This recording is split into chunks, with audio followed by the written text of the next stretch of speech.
We're going to go to the APEC VIP hotline. Cutting-edge training for the serious athlete, apecgo.com. And at APEC, results speak for themselves when the athletes hit the field. With us right now from Rattle and Hum Sports, covering the Cowboys and numerous other things, Matthew Postins. How you doing, Matthew? Hey, Bryan. How was your holiday, man? It was great. Happy New Year to you. How about you? Mine was actually fairly relaxing. I just watched the Cowboys in the season 500. That was relaxing, huh? Yeah. All right. It could have been worse. Yeah, well, true. Okay, I got it. First things first, and we've been sitting here for the last 2 days scratching our heads and trying to decipher what exactly Jerry means when he says it's going to be real uncomfortable around here for the next few weeks at Valley Ranch. And what exactly does that mean? Well, I don't have a PhD in Jerry Jonesisms. Thank goodness for that. Like some other writers around here do, but what he means by uncomfortable and what I think fans mean by uncomfortable may be two very different things. This much I know. They do have some very difficult decisions they have to make, beginning with the salary cap. They're about $20 million over the 2013 salary cap right now, and that's before they lose free agents. That's before they make any draft picks. That's before they attract any free agents. They've got to find some ways to get money off their ledger before the new NFL year even starts in early March. That could mean cutting some guys. That could mean restructuring some contracts. That's pretty much what that means when you're that much over the cap. So the Cowboys, that's the first most uncomfortable thing they're going to have to do. They're going to have to find a way to get under the salary cap. And, it could be a bloodletting. It could just be a lot of contract restructuring. It just kind of depends on what direction Jerry Jones wants to go in. So when you talk about this and we look at some possibilities of people that could be good players that end up getting cut, who might they be? Well, Miles Austin, I suppose, is a possibility. That wouldn't bother me at all. I doubt seriously he'll be cut because, for one thing, Kevin Ogletree is a free agent. So let's just say you cut Miles Austin and you lose Kevin Ogletree to free agency. That's not a loss either. Your number two receiver becomes Dwayne Harris. I'm okay with that, based on what I've seen so far of Ogletree, who is, I'm done with him, and Austin can't stay healthy, so, what's the point? He's not going to be on the field anyway. It's obviously a small sample size with Dwayne Harris. At least you know what you have with Miles Austin, and certainly at this level, you want to make sure you have as much depth as possible. Mm-hmm. But Austin is a guy, he's good. He's due a lot of money next year. He's due a big cap figure. He could be gone, or at very least his contract could be restructured. So if they restructure it, that means they're going to extend his contract and keep him for even longer period of time. Well, it depends. I don't know exactly how many years he has remaining on his contract, but it could be a situation where they could restructure the amount of guaranteed money that he's supposed to get and spread that cap hit out over a few more years. Okay. With Tony Romo, he goes into the final year of his contract next year. What'll likely happen with him is they'll probably give him a contract extension so they can reduce his cap figure, which is about $16 million. Wow. Jerry made it pretty clear that Tony Romo isn't going anywhere, so he's going to get a contract extension, and that extension is going to be as much about locking up Tony Romo for another 3 or 4 years as it's going to be about getting cap space so this team can make some additions in the free agent market. Doug Free is a guy that, I have to wonder if he might be on the shopping block. He is due a lot of money, and he did not play well, and the team is coming around to the idea that Jeremy Parnell might be a potential right tackle one day. I think I would have had a better year than Doug Free had. I know you laugh when I say that. And I can totally understand that, but it's hard to have a worse year than Doug Free had. Okay, the other big issue, there are two of them as far as the coaching staff is concerned. Are we or are we not going to see a new person calling plays next year for the Cowboys? I tend to think no, and I tend to think no for a couple of reasons. Number one, Jerry Jones believes that's what Jason Garrett is best at, calling plays. He believes he's a play-calling head coach. That's what Jerry Jones signed up for half a dozen years ago when he hired Jason Garrett to be the offensive coordinator. under Wade Phillips, his belief was that Jason Garrett's play calling was his best asset. The other reason is purely ego. Who do you bring in to call plays? Do you bring in a young coordinator or a young quarterbacks coach who doesn't have a whole lot of experience and just expect Jason Garrett to hand that over? I doubt that happens. I think it'd actually be more likely to see a guy with credentials come in and be the play caller. But by doing so, you effectively take away what you think Jason Garrett is best at. So at the end of the day, I think Jason Garrett is still calling the plays come August. I think what really needs to happen with this Cowboys offense is, A, they need to upgrade the talent of the offensive line. Yeah. And B, Garrett needs to commit to the running game. I actually put pen to paper to it today. They threw the football about 64% of the time this year, and that percentage has gone steadily up the last 4 years. Jason Garrett needs to recommit to the running game because the 2 years that they have gone to the postseason with him as coordinator, they've only thrown the football 55% of the time. Yeah, and they can't live like that. But then again, with that offensive line, I don't know how any play works. Well, that has to be their number one priority. They sold out to the secondary last year because that was probably their worst position last year, and they did a pretty good job of shoring it up by signing Brandon Carr and drafting Morris Claiborne, and overall the secondary was better. I think you could see a similar thing happen with the Cowboys this offseason. I think if they're smart, they're going to sell out to improving their offensive line and their defensive line. They've got better talent over there, but they've got a combination of guys who can't stay healthy like Jay Ratliff and guys that are getting older like Jason Hatcher. Okay, now the other thing, though, that by their answers or non-answers to the questions about Rob Bryan, do you believe Rob Bryan is going to be back as the defensive coordinator? See, I think there's less of a chance of him coming back than there is of Garrett giving up play calling duties.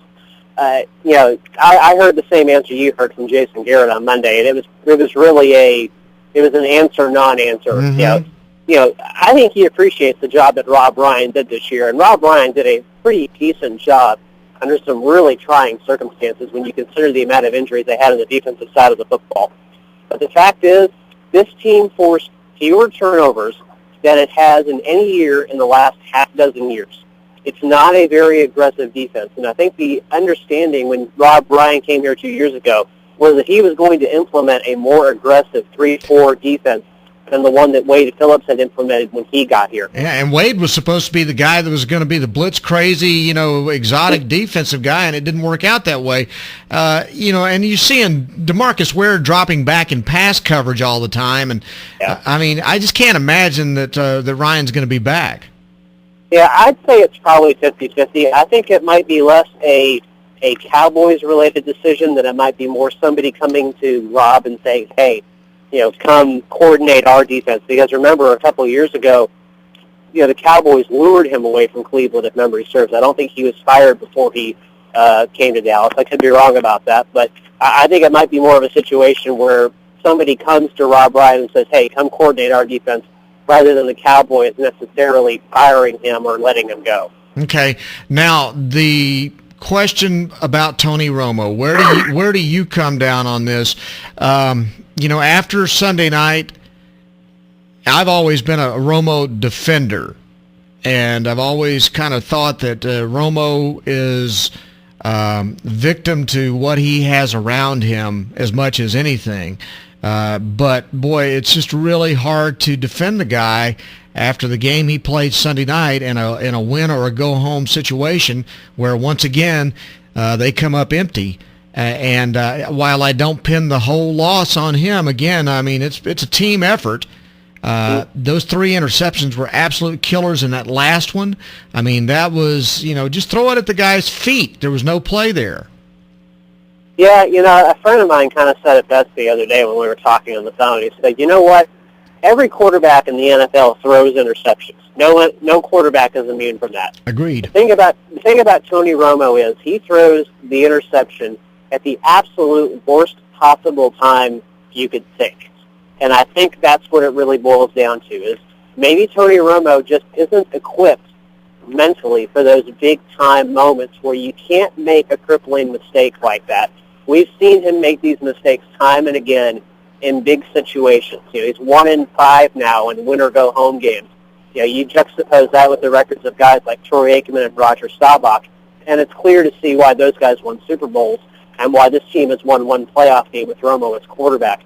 It's not to say that Tony Romo is a bad quarterback. I think he's an above-average quarterback. But the one thing that really seems to separate him from the guys who have won Super Bowls the last half dozen years is he makes those mistakes when you can't make them. Eli Manning has thrown, I think, 13 three-interception games in the last 3 or 4 years, but he's led the Giants to 2 Super Bowls. It's because he doesn't make those crippling mistakes when it really matters that you not make those mistakes.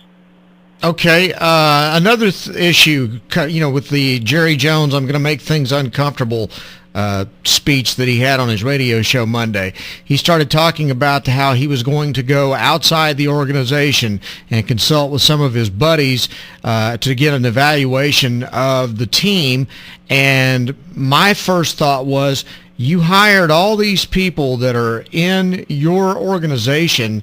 Shouldn't you be talking to some of those people and listening to them first? What does that say that the very people he hired he doesn't trust when it comes time to evaluate this organization?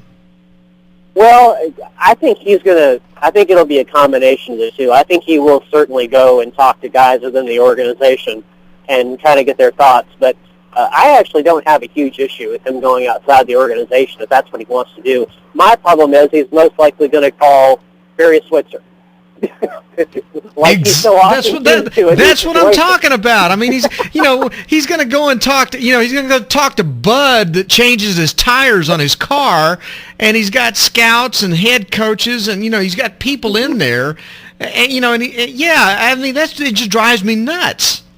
Yeah, it's not like he's going to go to a guy like, let's just throw Andy Reid out there, or Mike Holmgren. It's not like he's going to go to these guys and ask them for their honest assessment. Frankly, if he went to a guy like Mike Holmgren and asked him to be a consultant for a year, I think that would be a fantastic move on his part. But, part of the problem is Jerry's guys aren't really pro guys. Barry Switzer's not a pro guy. Exactly.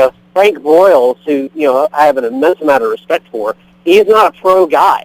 None of these guys are pro guys, and these are Jerry's guys, and that's part of the problem. He has guys around him that, if you look at their drafts the last few years, if you look at their drafts ever since Bill Parcells left, they haven't been very good. They haven't gotten a lot of talent out of those drafts. And that's part of the reason why they struggled so much when they lost guys to injury. They didn't have guys that they identified in the middle rounds of these drafts, or guys that they identified off the street, during the period where you sign guys out of college that are free agents right after the draft. They didn't identify enough of those guys, and that's part of the reason why they struggled so much. They had to find guys off the street to play linebacker, 5 days after they signed them. That's part of the reason why. There are some guys within the organization who are very good at identifying talent, but Jerry Jones obviously doesn't have enough of them, and some of it goes to Jerry, obviously. He does not make good decisions when it comes to not only drafting personnel, but when to make those horse trading decisions, like when he trades 3 picks to get Roy Williams. That obviously had a definite impact on this franchise for a few years after he made that deal. So, when it comes to identifying personnel, nobody thinks that Jerry Jones is the smartest guy in the world. But, if he's going to go out and talk to guys outside the organization, you have to wonder who he's talking to. Yeah, it scares me. Believe me, it scares me a lot. All right, what do they do with Anthony Spencer? Well, the Cowboys would love to have him back. The problem is Anthony Spencer went out and had the kind of year the Cowboys have been hoping he would have every year since they drafted him. Played a great year against the run, had double-digit sacks for the first time in his career. He made $8 million because they slapped the franchise tag on him, and they can't do that again. I mentioned the cap problems this team has earlier in the broadcast. $20 million. They've got to find that money. Really, they have to find more money than $20 million just so they can sign free agents. I venture to say that Anthony Spencer is going to find the money he wants on the open market, and that he probably won't be back in Dallas in 2013. How about Mike Jenkins? I think it's doubtful he's back as well. I think that probably has more to do with the fact that Jenkins wants to go somewhere and be a starter, and he's not going to be a starter in Dallas when you consider they have Brandon Carr and Morris Claiborne, and both of them, frankly, I think are better players than Jenkins at this point. I think he was a little miffed by the whole trade rumors that started up in April and May when the Cowboys were supposedly contemplating trading him to Indianapolis. I think it's going to be more about Jenkins wanting a chance to be a starter rather than money. Okay, and your column on Rattle and Hum Sports had a headline that asked the question, was this season's Dallas Cowboys 8-8 record a character-building experience or just another failure? What's your answer? Read the column, right? Yeah, read the column, exactly. I think at the end of the day, this team probably built a little bit more character than it failed. If you compare this year to what they did last year, I think they did a slightly better job of handling adversity, especially in the latter part of the season than they did last year. If you look at the way they lost their games to the Eagles and the Giants to end the season last year, I mean, it was almost hapless, really. But if you look at the way they lost the games to New Orleans and Washington, they were in both games. They played better. Obviously, they made too many mistakes, but I think it was a bit more of a character-building exercise for this team. And if what Jason Garrett says is right in the column that I wrote this morning, and he firmly believes that this is just another stumbling block for this team, then theoretically they should be a better football team next year. But unfortunately, all you can do is wait to see what they do in the offseason. They know what their needs are as well as everybody else that follows the Dallas Cowboys. And if they address those needs and they find the right guys, this football team theoretically could be better next year. Lord, I hope so. Because it was a frustrating ride this year. It was fun to see them battle to stay in contention, but to see the season end with 2 straight losses again in December, it's just really starting to get old. Yeah. And don't forget, though, there's a possibility that next year we could have 7 or 8 playoff teams in each conference. So that makes it that much easier for an 8-8 team to get in the postseason. It also makes it that much harder for Jason Garrett to keep his job beyond 2013 if they don't make the playoffs. Exactly. And also more opportunities for Jerry Jones to be miserable. That's what we hope for. That's what we like. All right. Hey, Matthew, great talking to you. Thanks very much for coming on today. Happy New Year. You too. Chat with me anytime, man. We'll do it. Matthew Postins from RattleandHumSports.com, covering the Dallas Cowboys on Bryan Houston Sports Radio Live on 99.3 Talk FM. We'll come back and take some of your phone calls at 903-509-TALK, 8255-903-845-9993. That's all coming up.